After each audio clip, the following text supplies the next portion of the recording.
This story happened after my divorce. I thought my marriage to my ex-husband was happy and fulfilling, but his betrayal and infidelity completely destroyed my trust and love. I yearned for a fresh start, but my world collapsed again when my ex-husband secretly took my children away. I searched 4 places for any sign of my children and my ex-husband, even just a glimmer of hope to keep me going, but no matter how hard I tried, I could never find them. My desperation and helplessness tortured me deeply and left me at a loss for words. At a time when I needed help and support the most, I befriended a man. He was a man who was addicted to illegal drugs and often showed up at local bars and nightclubs. I didn't want anything to do with him, but he initiated a conversation with me and gradually became my friend. He told me his own story, and his life was once full of pain and struggle. Like me, he had also gone through the pain of divorce and the loss of a child. Despite our different experiences, we formed a special bond in the face of our shared pain. After I became friends with the man who was addicted to illegal drugs, I became addicted to drugs and began frequenting the local bars. That man became my companion and comfort. He expressed sympathy for my divorce and missing children issues and began to introduce me to different drugs. Initially, I refused his offers, but gradually I began to feel helpless and miserable and began to numb myself with the help of drugs. I met more people in the bar who were also addicted to drugs. We got together and used drugs to escape the difficulties and pain of life. Whenever I felt desperate, drugs became my outlet and antidote.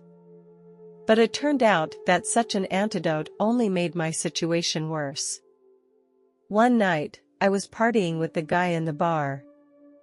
I had completely lost control of myself and took a lot of drugs. During that crazy night, my life was in danger. I started to lose consciousness and my whole world became a blur. I felt so much pain that I hoped death would rid me of it. However, I never imagined that this ridiculously crazy night would change my life. When I regained consciousness, I found myself in a dark tunnel. There was not a ray of light around me, no sound, just endless nothingness. I felt terrified, and this dark place terrified me beyond belief. I began to look back on my life and saw all the things I had experienced, and I felt the joy and sadness of life.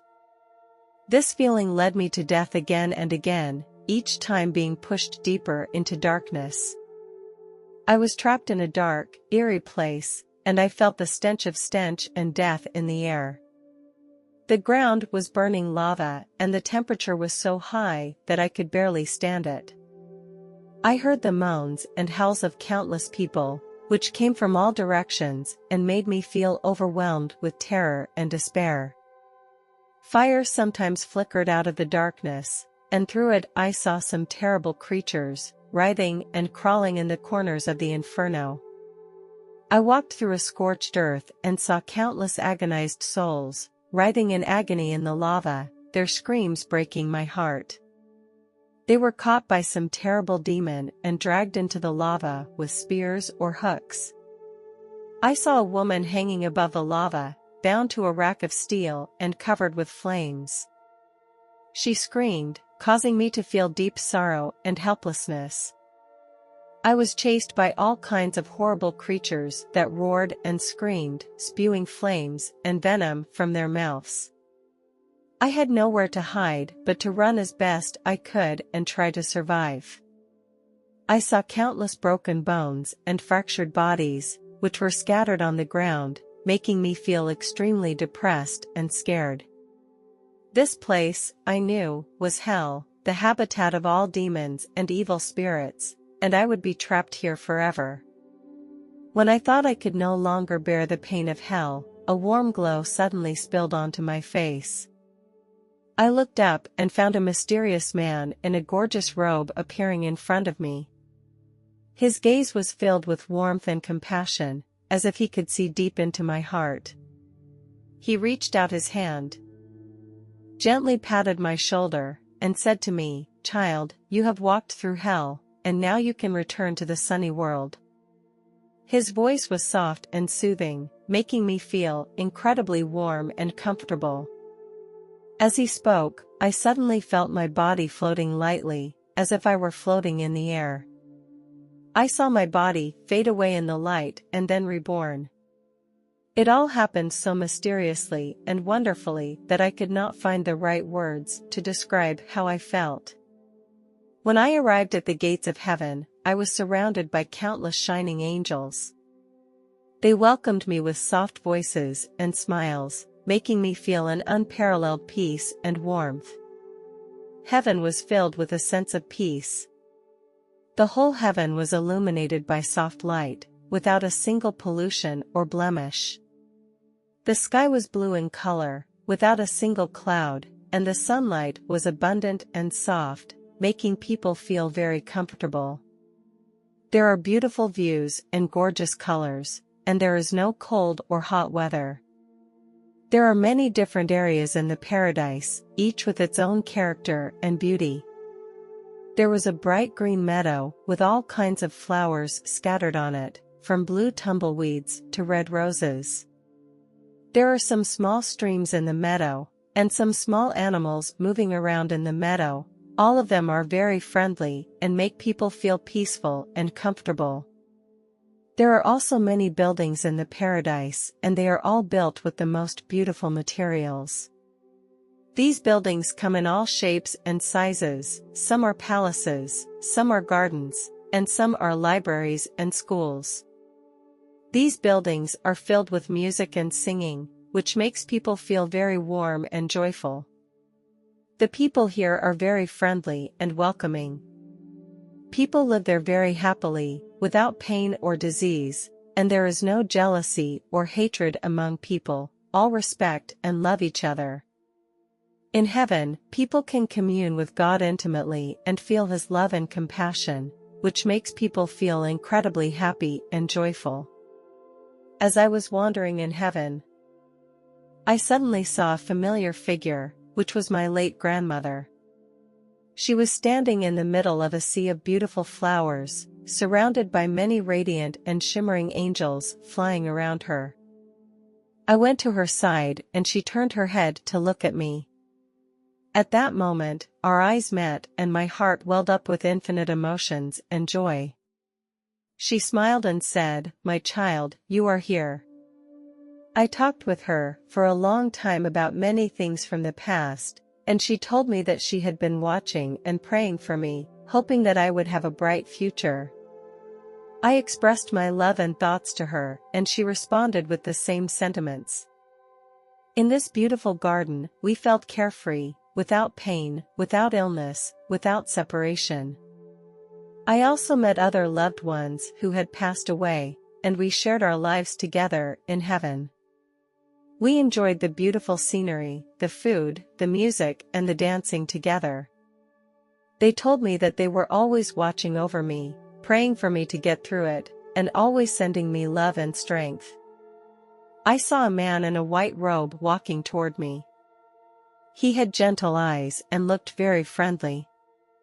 He smiled at me, held out his hand, and welcomed me to heaven. I felt his palm was very warm, as if it could bring me endless comfort and strength. I wanted to kneel down and pay my respects to him, but he pulled me up and told me he didn't need my respects.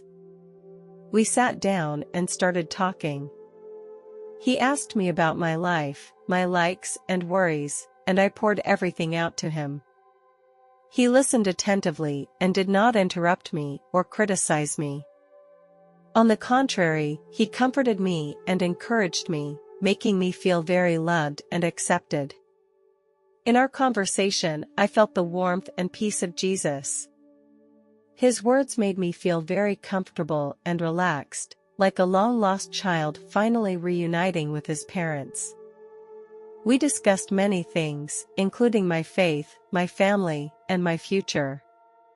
He told me that he would always be by my side, protecting me and taking care of me. Finally, he gently told me that it was time to return to Earth. I was surprised and asked, "Why do you want me to go back to Earth? I would rather stay here all the time." Jesus replied, "Your mission is not yet complete, and you have very important work to accomplish on Earth. Your mission is to help others on Earth and bring them hope and love."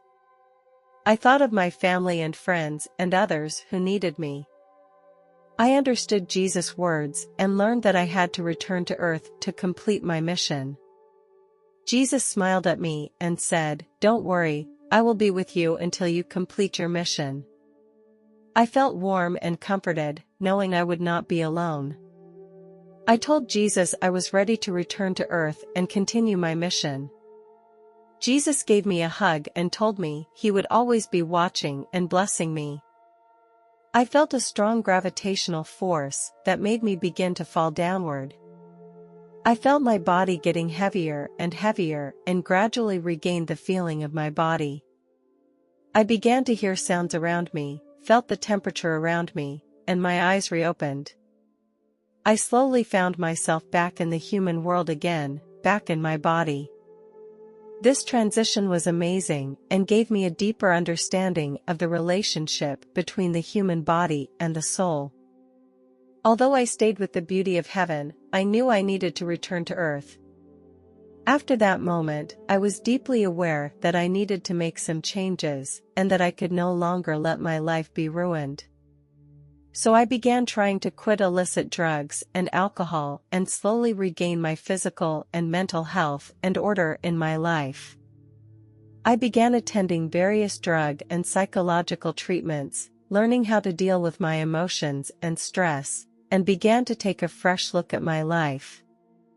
For a long time, I struggled to find my children and my ex-husband, but never received any news. I kept the love and anticipation for my children alive and kept waiting for a miracle to happen. However, even in my darkest days, I never gave up searching and expecting. Years later, I received a social media message from my long-lost children. They found me, and we were finally reunited. In the years since, I have spent every ounce of my being to provide support and love to my children, trying to make them the people they want to be. I am acutely aware of the impact that friend had on my life. I learned from him what not to do and realized the key choices to make in life. It is now clear to me that even in the darkest of times, we cannot lose hope and faith. I have always dreamed of traveling to Japan and exploring a country full of ancient culture and modern technology. I especially wanted to see the bustling downtown area of Tokyo and the breathtaking view of Mount Fuji. So, I planned a 2-week-long trip. I still vividly remember it was the afternoon of March 11, 2011. I was in a small town in the southern part of Fukushima Prefecture, preparing to depart for Tokyo. I was sitting on the balcony of my hotel, breathing deeply in the fresh air. Suddenly, a strong tremor came and shook me off the balcony and onto the ground. I was completely unable to control my body, and even standing became a huge challenge. After a few seconds, I began to see some windows shatter and nearby buildings shake. People began to run in panic, and I began to feel panic. However, the most frightening thing was that the quake seemed to be getting stronger and stronger, like a giant shaking the earth with force. I could feel the ground trembling, buildings swaying, and I could even hear trees, poles, and other objects swaying. Some people started yelling and screaming, some ran around in panic, but most people calmly tried to find cover. I tried to escape as well, but as I turned to leave, a huge piece of wall crashed down on top of me, and I was trapped in the rubble. As I was pinned down, I felt intense pain and a sense of suffocation. It became difficult for me to breathe, and I even risked having my ribs crushed. I felt I could not move, could not call for help, and could not get any help. At this point, I began to feel a sense of desperation that I had never felt before. I thought about my family and friends, what they would think and what they would do. I thought about how my life was coming to an end and how I would not be able to fulfill my unfulfilled dreams and plans. In this situation, a sense of despair and helplessness began to permeate my mind. I began to feel fear and loneliness, and I felt that I was about to die. And this feeling would be too much for anyone to bear. Yet, even in this extreme situation, I was still unwilling to give up. I tried to stay calm and hope to be found, even if it was only a faint hope. I kept calling out and praying that I would survive and be reunited with my family and friends. I was unwilling to give up on life, even if the feelings of despair and helplessness were strong. Slowly, my consciousness became more and more blurred. I began to close my eyes. I don't know how long it took. I felt my weight suddenly become lighter, as if an invisible force had rescued me from the rubble. I was brought into a light where the light was so bright and pure that I felt a peace and calmness I had never felt before. I felt my body was wrapped in this light, as if a precious treasure was being cared for. This light had a healing and soothing power that made me feel less alone and helpless. I heard a gentle voice, a voice I had never heard before, but I knew it was God speaking to me. He told me, "Son, it is safe here." That voice was so kind. As I was surrounded by that voice, my heart was warmed and healed. I felt my fear and despair disappear and be replaced by a stronger and better power. In the light of that radiance, I felt completely healed and redeemed in my mind and body. The beauty and holiness of this light reminded me of the heaven depicted in the Bible.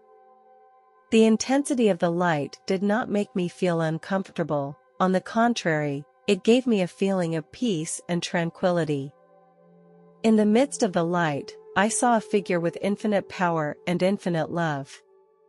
The silhouette of the figure became clearer and I began to recognize the figure as God.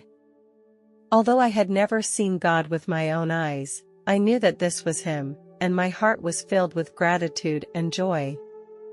God and I communicated for a long time.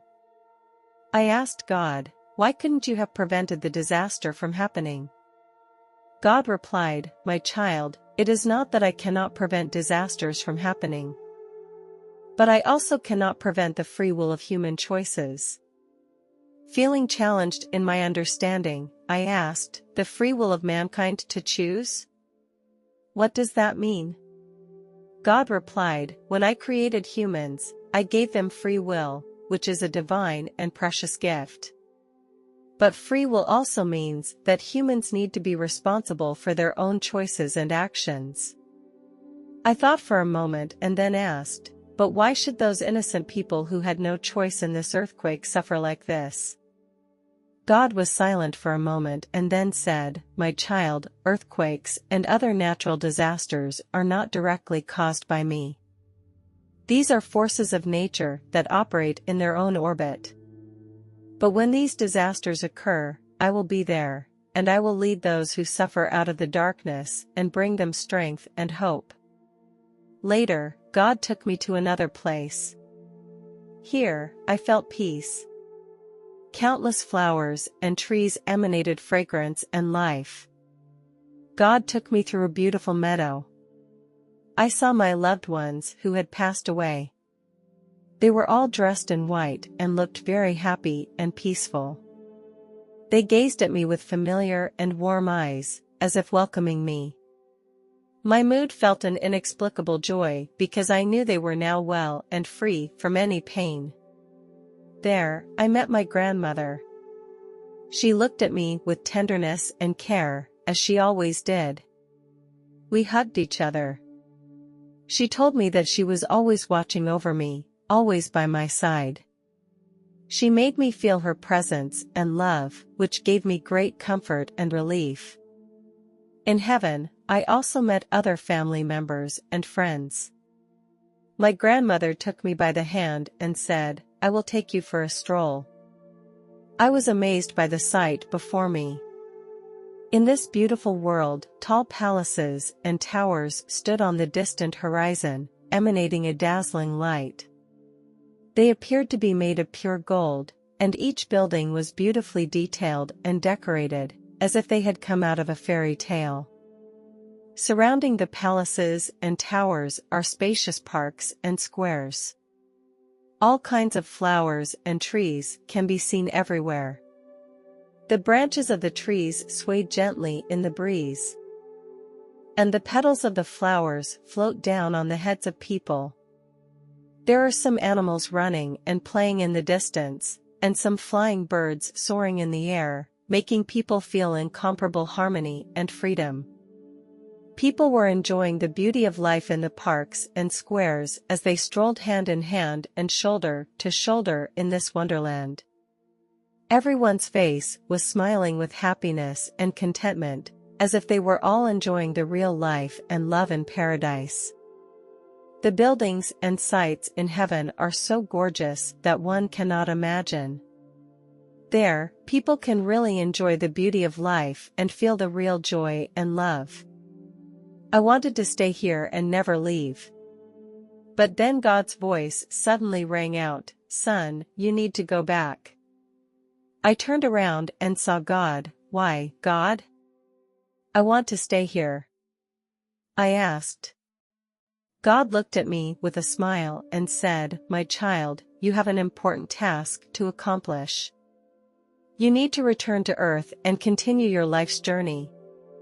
Your life has many more values and meanings, and you need to fulfill them." I felt a little confused, but, "God, this place is so beautiful and I don't want to leave it." "I know, son, but your time has not yet come. You need to finish your mission on Earth and then come back here. This is your true home, and you can always come back." I nodded my head in understanding, feeling a sense of comfort and strength from God's words. I began to understand that although heaven was so beautiful and peaceful, Earth had its own value and meaning, and I needed to go back to complete my mission. "Thank you, God. I will go back and try to do my job," I said. God smiled, nodded, and said to me, "I know, son. I will always be there for you, to give you strength and guidance. Now, go back, your journey through life awaits you." I bowed deeply, then turned and left heaven to begin a new journey of life. As I returned to my body, I felt myself slowly descending. I felt the weight and pressure of my body, as if I was being drawn back into the real world by some force. The moment I realized I was back in my body, I felt an intense pain hit my body, like a wire connected directly to my nervous system. My body began to tremble and I felt my heart beat faster and my breath catch. Then I saw a beam of light that gradually appeared in front of my eyes. This light became brighter and brighter. I felt my soul returning to my body, and the light seemed to be a mysterious energy that brought me back to consciousness. I knew that if I didn't do something, I might not survive. I started looking around for a source of water. At the time of the earthquake, I was on my balcony and there happened to be a sprinkler next to me for watering the flowers. I carefully drank every drop of water and used it to moisten my throat.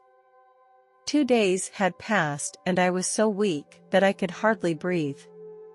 Just when I thought I was at the end of my life, I heard the voices of the rescuers. They finally found me. They finally found me and used an excavator to get me out. Later, I was admitted to the hospital. I didn't experience any serious problems except for my body showing symptoms of dehydration. An earthquake is a terrible disaster that will take the lives and homes of many people without mercy.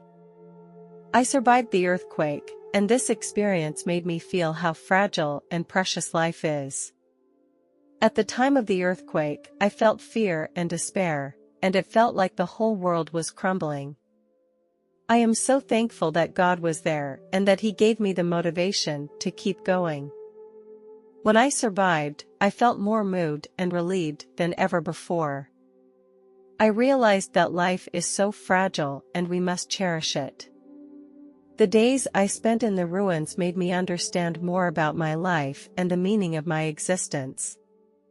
The material things and power that people seek are not important. What really matters is our humanity and the care and help we give to others. The impressions left by this experience will stay with me for the rest of my life. I value what I have more and respect life and others. Later, I realized the magnitude of this earthquake. It brought devastation to the lives and homes of millions of people. Thousands of people lost their lives in this earthquake. They included my Japanese friends and those I had never met. I feel very sad because the loss of these people has caused irreparable pain to their families and their country. Although they are gone, we will not forget them. We will remember their lives and their sacrifice, as well as those who worked so hard and dedicatedly to save lives. We are grateful to the rescuers and volunteers who showed the light of humanity in this disaster.